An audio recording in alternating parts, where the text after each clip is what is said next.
Okay, thanks for coming to this special TAP meeting where we've invited Jeremy from Accessibility Resource Center to come and talk about, well, accessibility of your documents especially. And he's got a great program that's going to help him out with this. We'll have a quick presentation by Maria afterwards. And was there someone else presenting today who missed the last time? It's on my list, but okay. Then here's Jeremy.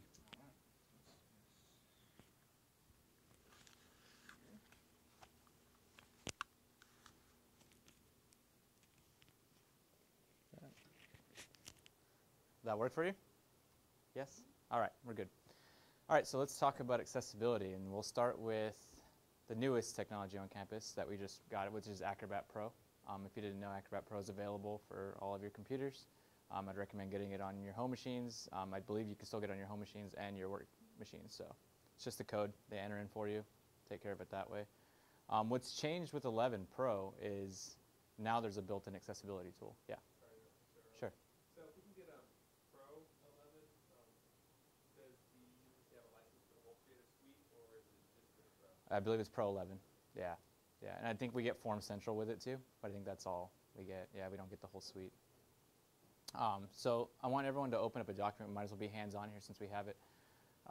Bay. So in Bay, you can find it through Documents or My Computer, either one. The TLP Bay is there on the left. And then if you scroll all the way down to the bottom, there's one document called Scan Documents. You can just open that up.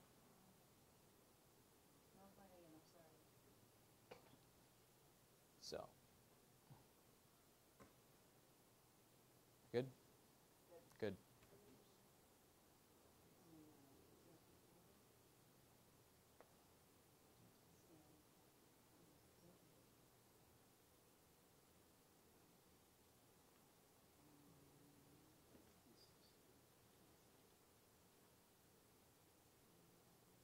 Got it?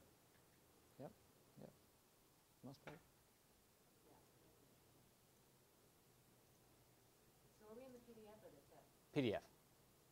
Yeah, so open that PDF up. And it should automatically open up inside of Acrobat.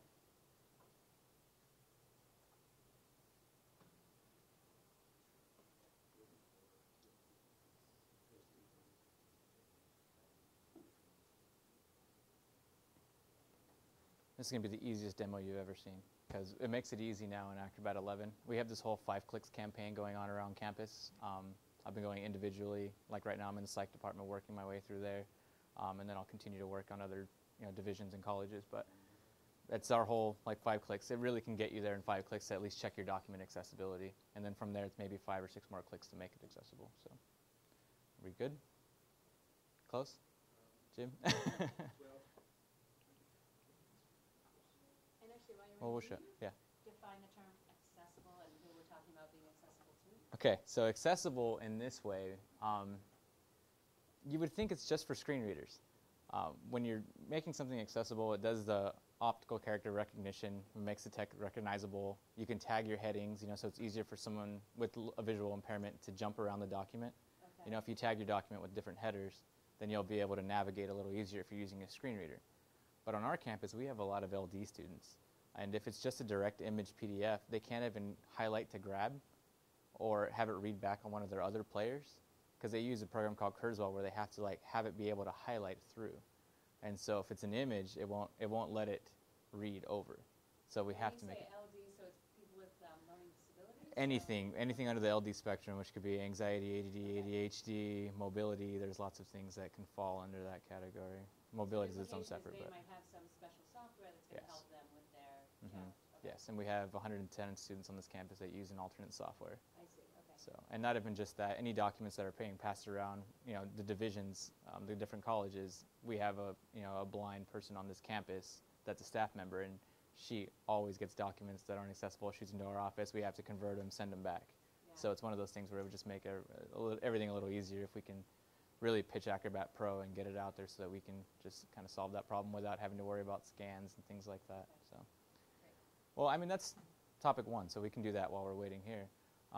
Give everything the eye test. That's the first thing I always say. Give it the eye test. If you're using a scanned out document that you're going to scan in, check for specs, check for underlines, highlights, writing in the margins, anything like that. Even from a website, if they load it up there with any of those marks on there, it's probably not going to be good to even load it in Acrobat in the first place, because you'll end up doing more typing than you will anything else, because you'll have to retype pretty much everything in your document. So if it has specs behind the text and you can see those little gray dots, the recognition is probably going to grab it as a different word. So I just say give everything the eye test first off. That's step one. Before you even load anything in, eye test it before you even throw it in. That goes for Word docs too, because the Word docs sometimes will come out clean and sometimes they won't, depending on what software you're using. So we'll just move on and we'll kind of work through it. Yeah, sure. Yeah. So if you have your document open, Acrobat 11 is Tools in the right corner.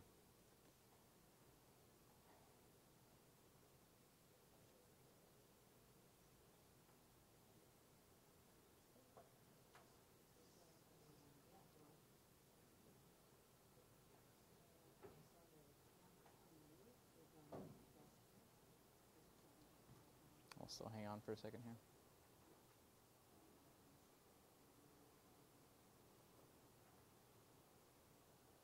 Good? No. I'm still. I It's tried to try doing this on a Windows machine, not a Mac version. oh, it should be under my computer or. I always love when we integrate machines, because everyone that's used to using a Mac always ends up on a PC, and everyone that's used to a PC usually ends up on a Mac. That's how it always tends to happen. Yeah. Just self-realization. Yeah. Okay, so under Tools on that right side, you'll see what they call Action Wizard now. Under Action Wizard, now there's an action that says Make Accessible. Once you do that, you click Start, and it'll walk you through each step of the process. So, title, you can just title your document, whatever it is. In this case, we'll just put title. If you had a subject or keywords that you wanted to put in to make it easier to navigate or for the user to read before the document, you could do that. You would just hit OK. Then it'll bring up your recognized text. You can just hit OK. It should bring up a couple of other prompts.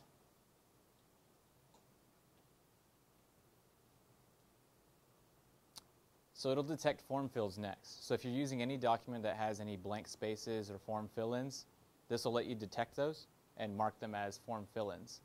Didn't do that before, so now it'll mark that and it'll tag it appropriately. So we're going to skip this step in this case because there is no form fields. Language is English. We'll go OK there. So now it's going to detect figures. So hit OK. This enables us to add in that alt text. And if you don't know what alt text is, it's just any image on there.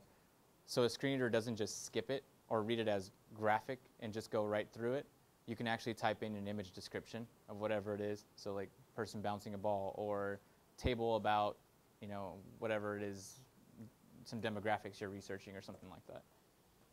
So in this case, we'll just put table because it's going to recognize two different images.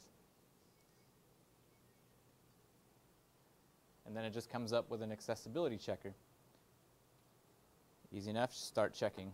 It'll run through, and now your document has a accessibility form attached to it. The minute you do that start checking, and it puts out this final thing here, now you're ready. Now your document, when you send it out, it actually will have that built in, that it's been checked for accessibility. So it was an easy run through. And then you can see if there's any issues. So this document, it says it has 2 issues. But if it says manual and just has that question mark, it just means it wants you to give it an eye test. It's not something that needs to be fixed. If it's something that needs to be fixed, it'll give you a red line. So So this is basically took a basic scan, and in 10 seconds read this basic scan and converted it all over to editable text. yes. That's awesome. This is why we're pushing this really hard, is because it's that easy. It's 10 seconds. Documents are accessible. If you did your eye test before and now you're in, 10 seconds, your document's ready to go out. So How clean does the scan have to be before this all starts? that's actually not a great scan, and it does pretty well. So you could even get some specs in there and be fine. The recognition, it's using. So OmniPage Pro and there's another one out there, Abby Fine Reader, are the two like OCR standalones. This one's actually using like a merge of both. So it does pretty well. Yeah. So I would say you can get a pretty decent document and still do okay. Optical character recognition. So yeah, anything that's an image, usually run it through one of those systems and it'll recognize text. Yeah, so it just makes anything that way. Now is the fun part about this though, because now you see headings has a little issue, and you see that X. So it failed because there's no headings in the document. We can take care of that. So you can hide this here. So let's hide this accessibility checker. And now you can hit close on your make accessible, because now you've run through the check. And on the very bottom here, oh, we have to make it active again. Do the same thing. So if you can follow my cursor here up in the corner, see that show and hide panels? There's one called accessibility that's not checked. So check that. And now this gives you the full spectrum of accessibility tools in here where you can make everything accessible. So what we're going to use is touch-up reading order. And this gives you some control, because now you can see the zones that it grabbed. So you can see zone 1 there, 2 there, and then it did a bunch of jumble down here with the table. And that's your reading order. So you can clear all that, start fresh, establish your own reading order. What we'll do here is we'll just grab one, and it says clear page structure.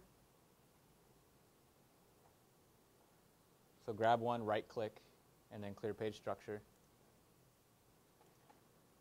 So we'll clear that. And now we can just grab. So if we didn't want that top part to read, you don't have to grab it. You can just grab that top one there as far as you want. You can name that text. We can grab this top one here.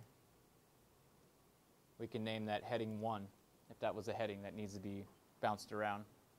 So what headings do is it just establishes markers, like for someone that's using JAWS or Windows Eyes or something like that, they can actually just search for headings and jump to different pieces of the document. So if you say, read paragraph 3 that starts with, this title, it's easier for them. They can be like, oh, let me jump until I hear that line, and then I know it's the paragraph underneath that I need to read. So. And it's an easy way to do it because it just gives you the buttons to press. So all you do is just drag over, highlight your section, and then you can tag it however you want. A heading 1, a text, a heading 2, whatever it is. If it's a table, you can do that. If it's a graphic, you can do that. So. No problem. So you just highlighted that text, which I just did, but then and you're saying I can add a heading to it. Mm-hmm. None of the options are usable, clickable, whatever. Okay. Did you highlight through? You can see. Yeah, it's because it didn't recognize the whole thing. It kind of got like a piece of it there. Yeah. I would grab over. If I can see down here.